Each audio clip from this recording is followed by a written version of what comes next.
Eh oui, bonjour, bonsoir et soyez une fois encore bienvenus sur Aksharab International TV dans le processus que nous avions commencé, le processus de travail sur le principe de l'univers. Et c'est justement pour ça que je suis là, pour, je vais dire, parachever le processus où ça va donner encore lieu à un autre processus parce que je me dis, bon, pourquoi ne pas en faire une rubrique? Si vous êtes intéressé, dites-le moi, je me rendrai disponible pour créer un autre processus à la suite de celui-ci pour que ça soit du travail au quotidien. De toutes les façons, ce que nous voulons de vous, c'est votre éveil intérieur. Nous aurions bien souhaité que nous soyons assez nombreux à comprendre que l'univers fonctionne sur la base des principes et lorsque on s'aligne sur les principes de l'univers, il n'y a pas de raison pour qu'on ne soit pas heureux. Donc, soyez heureux où vous êtes. Et si vous ne l'êtes pas, il faut reconnaître que vous n'êtes pas heureux et chercher les voies et moyens pour être heureux. Vous savez, nous savons tous, et on accorde ce crédit-là à l'être omniscient qu'il est bon, il est bonté, il est ci ou il est ça. Mais comment peut-il créer un univers et nous mettre dans cet univers et en même temps nous sommes prédestinés à souffrir? Je pense que ce serait à l'encontre de son principe premier si entre-temps il créait un monde et créait, si possible, là je parle terre à terre, des enfants, et les mettre dans cet univers, dans ce monde-là, et dire, bon, vous êtes destinés à souffrir. Oubliez cette histoire bizarre de Adam et Ève qui ont péché et l'humanité doit souffrir et tout le reste. Les gens n'ont rien compris des textes allégoriques. Je pense qu'on finira par créer une rubrique pour expliquer les textes sacrés afin que les gens comprennent le mystère qui se cache derrière les faits sacrés, les textes sacrés. Ça n'a rien été de tout ça.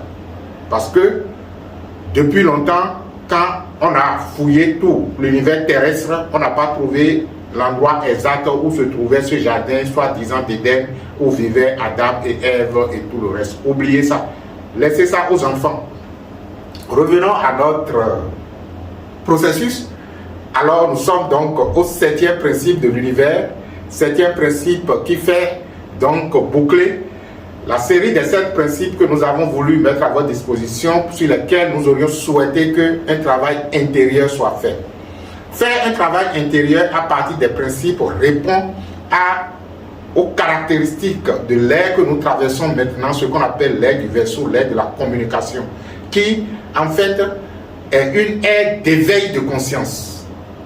Les gens vont s'éveiller. Et lorsque les gens ne s'éveillent pas, les événements vont les obliger à s'éveiller. Et c'est justement pourquoi vous avez tendance à voir que, bon, la vie semble être plus difficile pour certains dans ces ères que pour d'autres et tout le reste. Parce que justement, c'est l'éveil qui sera de mise.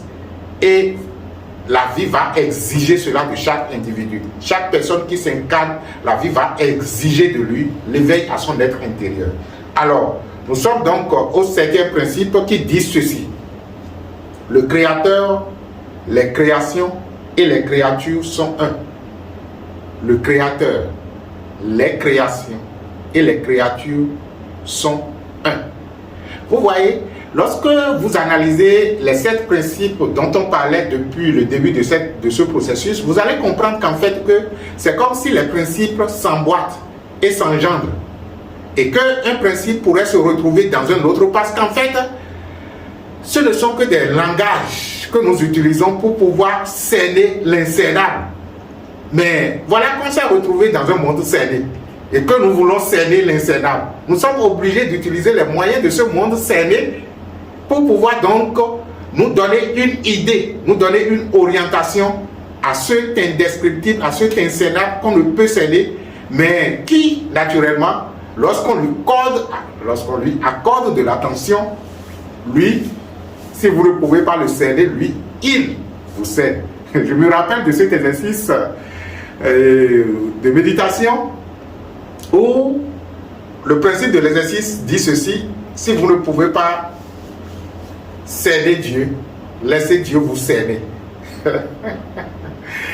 C'est-à-dire que si vous êtes encore enfant, si vous êtes un enfant et que vous êtes sorti avec l'un de vos parents, que ce soit papa ou maman, et que vous devez traverser la voie, c'est un homme adulte, le parent qui tient la main de l'enfant. L'enfant ne peut pas tenir la main du parent parce que il peut être agité à tout moment et s'en aller de sa main. Et alors, bonjour les dégâts. C'est ce que nous faisons. C'est-à-dire que nous pensons que nous, on peut garder la main de Dieu.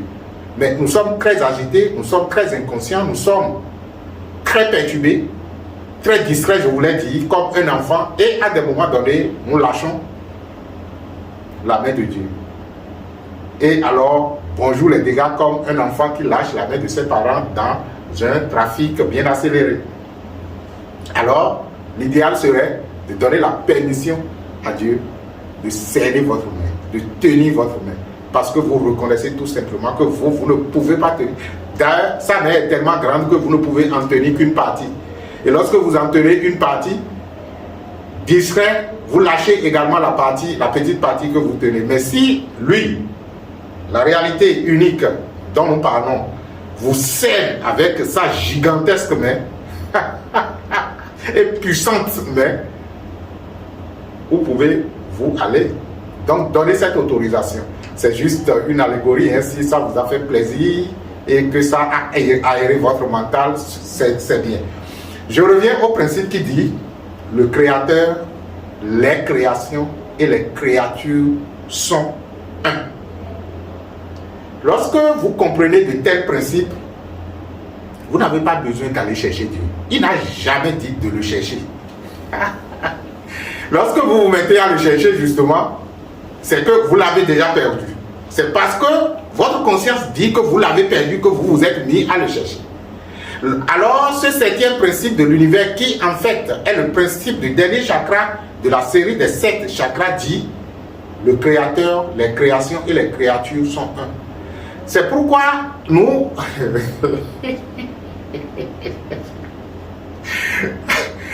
Quand on voit les religieux, les évangélistes surtout crier à gauche et à droite pour dire qu'ils sont en train de parler à Dieu et qu'il faudra crier à tue-tête ou pleurer s'il le faut avant que Dieu ne les entende, ou du moins se trouver diable quelque part, on reste dans notre coin et on sourit et on dit: mais ces enfants, jusqu'à où leur folie va les amener? Parce que lorsque vous êtes un utilisateur des principes, lorsque vous êtes quelqu'un qui s'aligne sur les principes et que vous avez entendu de tels principes sortir de la vie, répétés à travers des millénaires par des maîtres spirituels, ceux-là qui se sont unifiés à la vie, le Créateur, les créations et les créatures sont un. Je ne sais pas si vous savez ce que ça veut dire, ils sont un. C'est-à-dire qu'ils sont uniques, l'unité. Ce qui veut dire que au plus profond, à moins qu'il y ait un univers qui a été créé en dehors de cette réalité dont on parle, la réalité unique, suivant les coutumes, que vous appelez Dieu, Mao, ou ci ou ça, utilisez la technologie que vous voulez. Cette réalité est une avec toutes les créations. Elle est une avec toutes les créatures. Ce qui veut dire que si entre-temps il existait Satan ou le diable, cette réalité est un avec lui.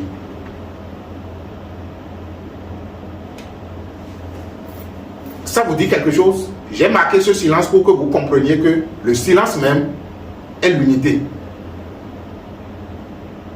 Donc, si c'est en Afrique qu'on trouve souvent le diable, si vous estimez que le diable existe, il est un avec Dieu. Parce que il est impossible que quelque créature ou quelque création que ce soit existe en dehors du principe du Créateur. Et le Créateur a dit: je suis un avec mes créations et je suis un avec mes créatures. Ce qui veut dire que vous, en tant qu'individu tel que vous êtes là maintenant, là, vous êtes un avec le Créateur. Et tous les objets que vous avez dans votre chambre, et tout ce qui existe, aussi bien les minéraux, les végétaux, les animaux, chaque création ou créature est un avec le Créateur. Donc, vous comprenez pourquoi, lorsque les initiés vont, même dans le couvent du Vaudou, ils délectent Dieu. Parce que justement, il est impossible que les artifices extérieurs du Vaudou ne soient en dehors de l'unité du Créateur. Il est impossible que chaque personne soit en dehors de l'unité du Créateur. Nous sommes un avec le Créateur. Et lorsque je reconnais que je suis un avec le Créateur, ça vous rappelle déjà le 6e principe qui est le principe du bâton de commandement, le bâton de Moïse. Lorsque on parvient à cette unité, la volonté de Dieu devient votre volonté. On dit toujours que la volonté du Père est la volonté du Fils et la volonté du Fils est la volonté du Père. Je ne sais pas si vous êtes en train de comprendre maintenant autrement les évangiles. Lorsque Jésus disait le Père accomplit ma volonté, c'est-à-dire que lui, le Christ, choisit et le Père accomplit parce que justement entre le Père et lui c'est l'unité transcendantale. Ça se comprend? Oui, je sais que votre esprit commence donc par s'éveiller parce que au plus profond de chaque personne, au plus profond de chaque individu, il y a une conscience qui se sait être et qui sait sa source et qui sait qu'il sait. Donc, lorsque nous nous adressons à vous, on sait qu'on ne s'adresse pas à vous en tant qu'individu physique, mais en tant qu'esprit déjà uni à l'être, de telle sorte que, à travers ce que nous prononçons, qui d'ailleurs n'est pas extérieur de vous, ma voix émerge à l'intérieur de vous. Donc, dès lors que ma voix émerge à l'intérieur de vous et que je proclame les principes que vous entendez, votre conscience commence par capter des bribes de cette conscience parce que justement, ça lui rappelle son origine. Nous sommes un avec la création. Nous sommes un avec la créature. Ce qui fait que l'individu que vous êtes, vous vous retrouvez totalement dans l'autre par le fait, parce que si je suis un avec le Père, et que mon second est également un avec le Père, par conséquent, je suis un avec mon second. Ça, c'est mathématique. Hein? Que personne ne vous dise que les principes spirituels ne sont pas mathématiques. C'est en fait la grande mathématique qui a inventé toutes les autres mathématiques. Je me rappelle une fois quand j'étais en train, donc de façon introspective, en train de réfléchir sur la naissance de l'univers et comment l'univers est mathématique et comment se fait-il que dans l'apprentissage spirituel, on ne peut pas avoir des formules mathématiques qui puissent donc nous permettre, en les appliquant, d'atteindre à des états d'éveil donnés. Et puisque ma réflexion était poussée et je voulais véritablement en savoir, ça c'est justement ce que vous devez cultiver, disons le désir de connaissance. Je me suis retrouvé dans un voyage hors du corps avec un maître. Je parlerai donc de ce maître sur la chaîne. Je dis souvent c'est le maître de mon maître, c'est le maître Waga. Je me suis retrouvé dans les plans intérieurs avec ce maître qui justement m'enseignait ce qu'on appelle la mathématique spirituelle, la possibilité donc que les principes spirituels soient rendus mathématiques et qu'on peut naturellement les appliquer et avoir les résultats qu'il faut. Mais ce qui s'est passé, souvenez-vous, j'étais encore très jeune spirituellement dans le temps, c'était juste après la première initiation.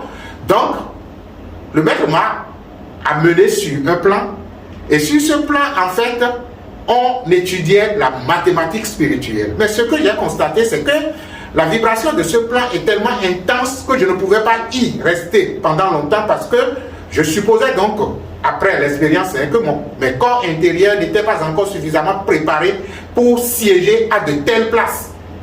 Donc, tellement intéressé, je prenais note de tout ce qu'on me disait. Je me rappelle quand même que l'expérience n'a pas duré assez parce que je recevais assez de décharges électriques, assez de secousses et je ne pouvais pas y rester pendant longtemps.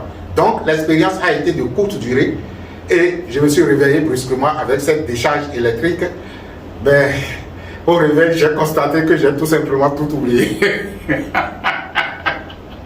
J'avais oublié toutes les formules.